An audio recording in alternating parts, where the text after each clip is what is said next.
For the past several weeks, the movies we've been watching have been about ancient history, and we've had a lot of really great debates and discussions about historical accuracy and how does Hollywood represent the the past of the ancient Greeks and Romans.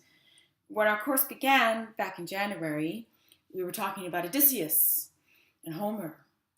We were talking about Greek tragedy, Medea, and other myths. And this week, the movie that we're watching, Black Orpheus, which was released in 1959 by a French director, Michel Camus, and which won a lot of prizes at the time and is really considered classic. We're going to be watching a movie that's not only very much about myth, but about music, about sound. Myth, as I mentioned at the beginning of our class, the word myth is from the ancient Greek word mythos, which means a story. It can also mean a traditional tale. It can mean a story that was transmitted orally. And the story of Orpheus is my favorite myth from ancient Greek mythology. Orpheus is a master musician and a poet. He sings so beautifully that he makes the animals respond to him and also nature. He can make the trees move. He falls in love with a woman named Eurydice, a nymph. Eurydice is killed very prematurely by a snake bite. Orpheus mourns for her and decides to go down to the underworld, to Hades. He's able to convince the king of the underworld, Hades, and his wife, Persephone, to release Eurydice, thanks to his beautiful singing. But there is a condition that when Eurydice is returning to the underworld with Orpheus, Orpheus is not allowed to turn around and see her. He can only look at her when they return to Earth. So Orpheus proceeds out of Hades with Hermes, the Greek messenger god of Mercury in Roman mythology, leading Eurydice. At the very last moment, he turns around and looks at her, and that's it. She goes back into Hades. Orpheus returns to Earth and mourns Eurydice and sings some of his most beautiful songs. Virgil, in his version, which we're reading, tells us that he makes the trees move. He soothes the tigers. Orpheus, because of his love for Eurydice, spurns the love of everyone else, including, he spurns the love of other women. Ovid, in his Metamorphoses, we're reading Ovid's account of Orpheus in books 10 and a little bit of book 11. Ovid tells us that Orpheus turned to the love of young boys instead. In both Ovid and in Virgil's version of the Orpheus myth, Orpheus is torn to pieces by the Maenads. The Maenads are women who are under the influence of the god Bacchus or Dionysus, and they are enraged at Orpheus for rejecting the love of women and tear him to pieces as if he were a bull in the ancient Dionysic rites. And they spread his body up and down the fields. And his head, though, is said to continue singing over and over. So that's the myth. And this myth is, I think, very powerfully represented in Black Orpheus. It's a movie that you need to listen to as much as you need to watch. Everywhere you'll hear the sounds of samba and bossa nova. The movie takes place in the favelas of Rio de Janeiro. The favelas being some people call them shanty towns.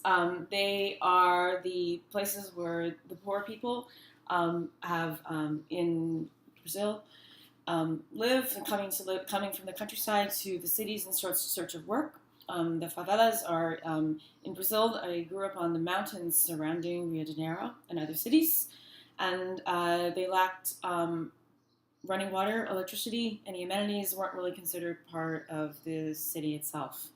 So, the movie presents, you could say, a slightly romanticized version of the life of the people who live there. Most of them spend all their time singing and dancing because it's carnival. And carnival is, of course, a time of, the time right before Lent in the Christian calendar when, there's a great, celebration, a sort of excess of music and indulgence and food and drink and all this before the season of Lent. Carnival is also interesting for us, I think, in light of the many movies that we've seen that talked about slaves and our discussions about them. Because Carnival it traces its origin somewhat to an ancient Roman festival called the Saturnalia.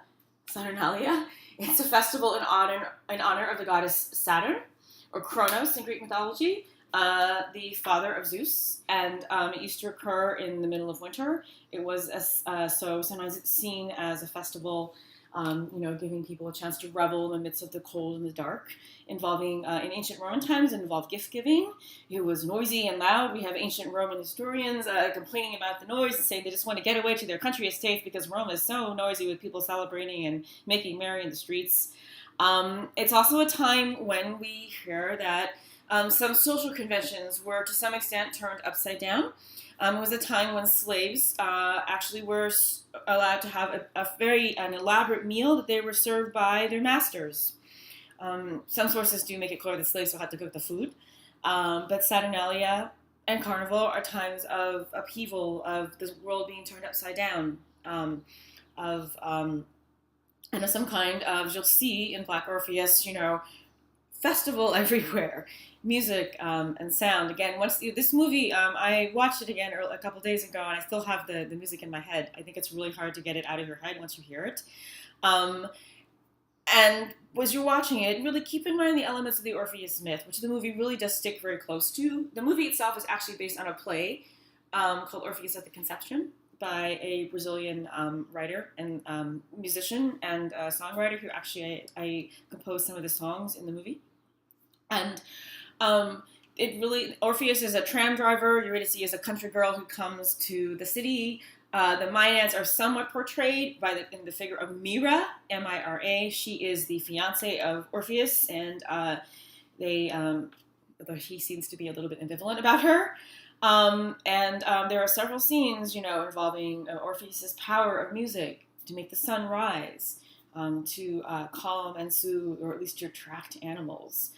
Of course, there's a very extended, you could say, underworld scene that really, in a really fascinating way, shows how you can take, in this case, 1950s Rio, and it seems the perfect setting for an ancient Greek myth. In a lot of ways, perhaps it offers a retelling that you could say is maybe, not about accuracy, but truer. Something that Orpheus is telling us about, that the myth is telling us in its conveyance of the characters, the power of the music, and the emotions, the story. Transposed to a modern world of, tram stations and city streets and the favelas. Just a word about the readings. So again, we're reading a section, book 10, and a little bit of book 11, because that's the death of Orpheus in Ovid's Metamorphoses. Ovid, born around 43 BCE, living under the Emperor Augustus. And Ovid, he's a wonderfully skilled poet. I recommend that you read the whole Metamorphoses. But the Metamorphoses is a beautiful long poem about change and shape changing, and about the beings of this world shifting into another world, about metamorphoses. So the Orpheus story, I think, fits in right there. It's a story, about the transformation of the world through song. And, of course, Orpheus, you could say, and Eurydice go through various transformations in their love for each other. There's also another version of the myth that I personally am very drawn to. It is from the Georgics, which is the poem that Virgil published before and wrote before his Aeneid. The Georgics is a didactic poem on agriculture. The word Georgics has nothing to do with George. It comes from a Greek word "gay," which means earth. So it's a poem of the earth. And most of the poem is Virgil writing in wonderful dactylic hexameter about how to plant your fields and sow your vines and raise your livestock. But at the very end of the poem, he has this myth of Orpheus and another mythological figure named Aristaeus. And it's a very part of the poem when suddenly you go from the world of the, farming into a very mythic world. I translated the whole Georgics, and so the translation I've given you is my own translation. You'll see it has no punctuation, which was for me reasons of me trying to convey this mythical other kind of world in the Orpheus section of the poem. So it might read a little bit difficultly, but it's not very long, and I think it's a really great version of the Orpheus myth. I'm just going to close by reading you a little bit of Virgil's the ending section of his telling of the Orpheus myth, because again, when you're watching Black Orpheus, think about the music and the sounds. We've talked a lot about diegetic music. This movie is full of it, and it's music that's going to stay in your head. So this is the end of the Orpheus myth. If you don't know Latin, that's all right. You can recognize one word at least. Will rabbit Eurobidicam, will kipset frigida lingua, miserabidicam, anima figiente ocabat, urbidicam toto, referabant, flumina ribai.